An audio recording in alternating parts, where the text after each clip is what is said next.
MultiCity.com does. This fledgling company in Northern Virginia is in a tech business-heavy neighborhood.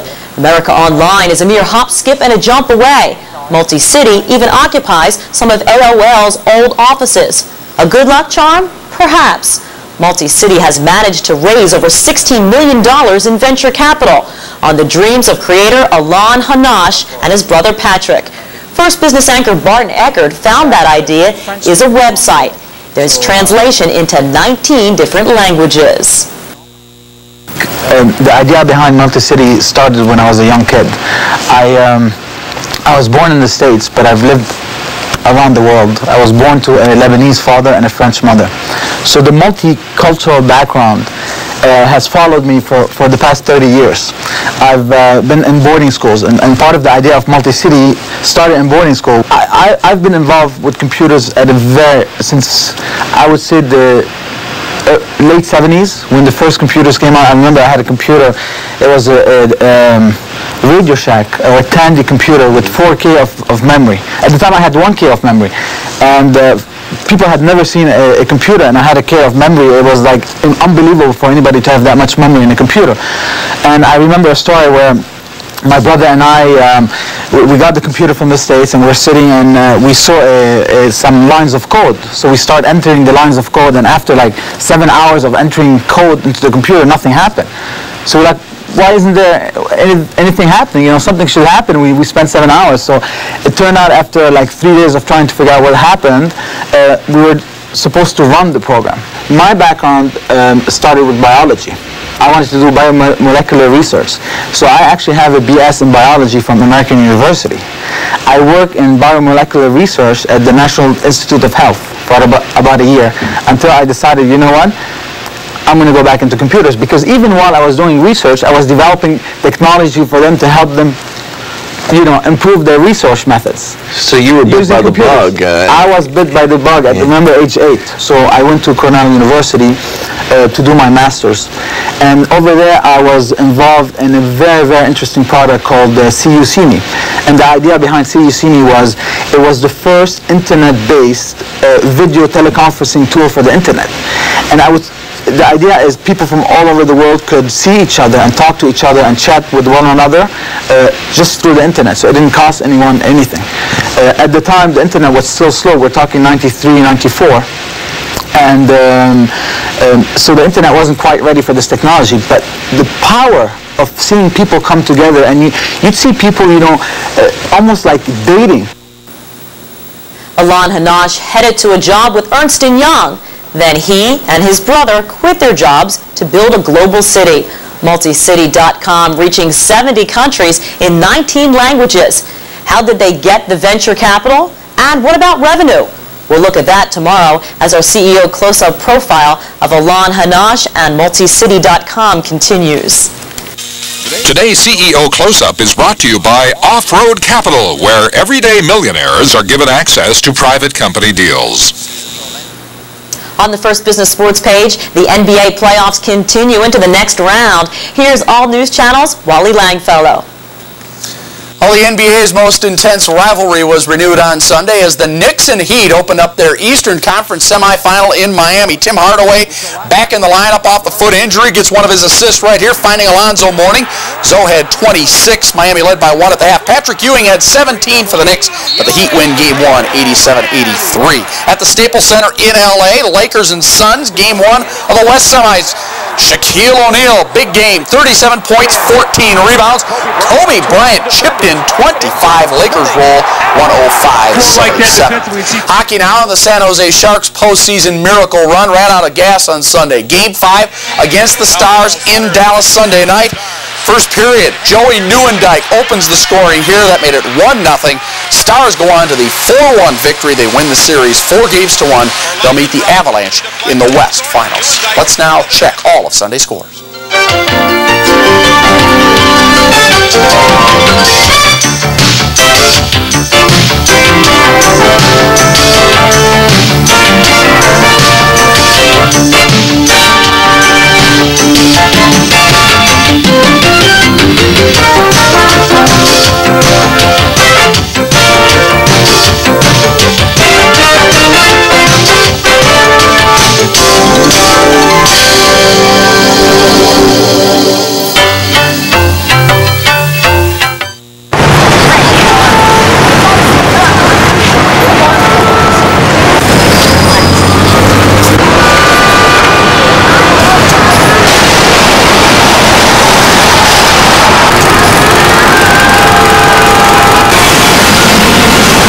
ever tried to get your money into a free public deal? Well, then you know how it can feel. Off-Road Capital. Equal access for the everyday millionaire.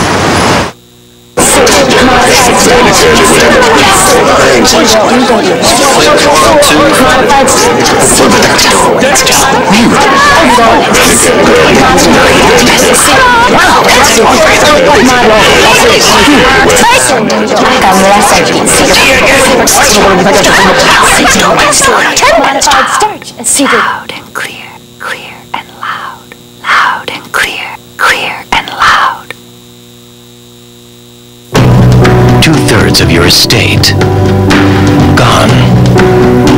Without proper planning, 2/3 of everything you've worked so hard to acquire could go to the government. Call Solomon Smith Barney at 1-800-EARNS-IT, extension 356, and see how a simple will isn't enough. Get your free special report, 10 strategies for preserving your wealth. You'll learn how to shelter up to $1 million by 2006. Why it may pay to retitle your assets. And whether you should own life insurance in your own name. See how to protect the people you care about most. Call 1-800-EARNS-IT, extension 356 for your special report today. See how we earn it. Solomon Smith Barney.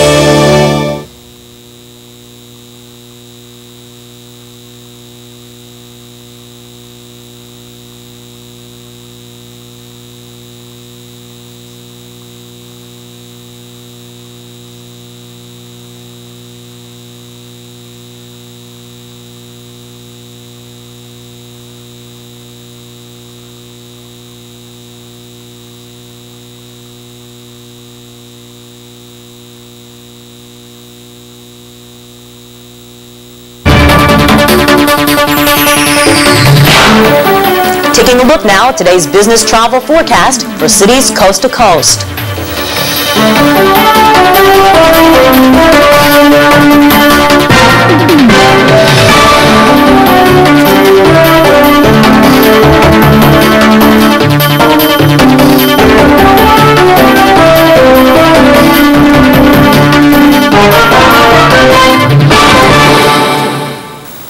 Looking ahead to tomorrow morning, rain starts in the northwest region from Washington through Nebraska. Thunderstorms in Missouri, Ohio, and in the New England states. Sunny along the rest of the East Coast. In commodities markets, grain and soybean prices sank on Friday on forecasts for rainy weather. Wheat for July delivery dropped almost 4 cents. July corn also down 2 cents, while July soybeans fell 6 1/4 cents. Over on the Chicago Merc, June live cattle and July pork bellies both fell. In the gold and silver markets, gold was trading at $277.35 an ounce, while silver is at $4.99 per ounce. The summer movie season got underway with a bang over the weekend as a new film, Gladiator, overwhelmed its competitors with a $32 million opening. The first Roman epic since the 1960s sent U-571 diving deep into second place with $7.6 million in sales. Frequency remained in third. The Flintstones in Viva Rock Vegas dropped 2 spots to fourth, while Where the Heart Is slipped to fifth. The weekend's big disappointment was Kim Basinger's new film, I Dreamed of Africa, which opened in 8th place with only $2.5 million in ticket sales. In this morning's business briefs, a new amusement park ride that had to be FAA approved, and dermatologists have upgraded requirements when it comes to patient biopsies. First Business correspondent David G. reports. Dermatologists are now required to have patient biopsies analyzed at labs and by pathologists. The American Academy of Dermatology urges patients to ask their doctor if their biopsies are being analyzed by a doctor with special training. That is in both dermatology and pathology. Dorothy Schaefer thought her doctor had done all the right tests, but her malignant melanoma was misdiagnosed for 7 years and eventually spread to her lymph system. Now she is fighting for her life. It's horrifying enough to have cancer. But to know that I had an advanced cancer that is extremely life-threatening as a result of a mistake was completely horrifying. American Academy of Dermatology recommends a second opinion if your doctor doesn't take your test results to a specially trained dermatologist. According to a 1999 report from the Institute of Medicine, 98,000 people are harmed every year from misunderstood medical records. In an effort to address that, healthcare executives are introducing a new universal computer language called Systematized Nomenclature of Medicine Reference Terminology, or SNOMED for short. It allows doctors, nurses, pharmacists, and dentists to record information with a common language, no matter where they are.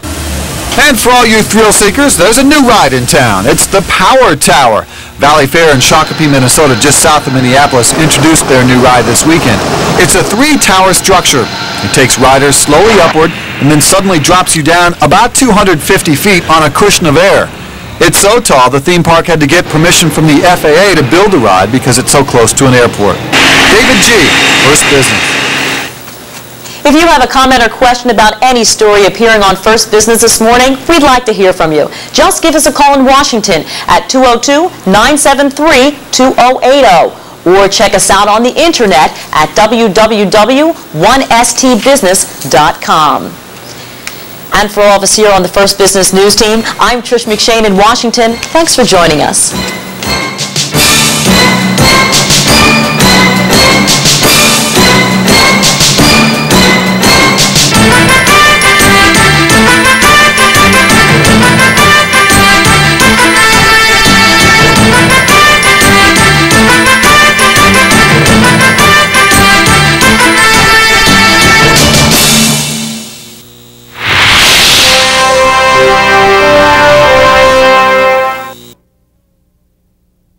In fact, this president's budget sets the way to increase taxes in the first year, not decrease them. To increase them over the first 5 years, not decrease them. As a matter of fact, it's a tax increase budget.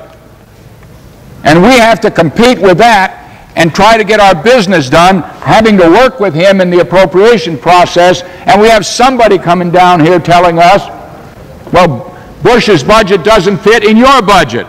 Well, of course it doesn't fit in our budget, because we have not yet seen what the President-elect Bush would submit to us to do with all of these duplicated programs. We heard there's 342 programs in economic development. He's not going to leave those around. He's going to provide a completely different tone and a different kind of a budget with high priorities in education and the issues that he has described. Now, I want to close by saying it is somewhat of a lark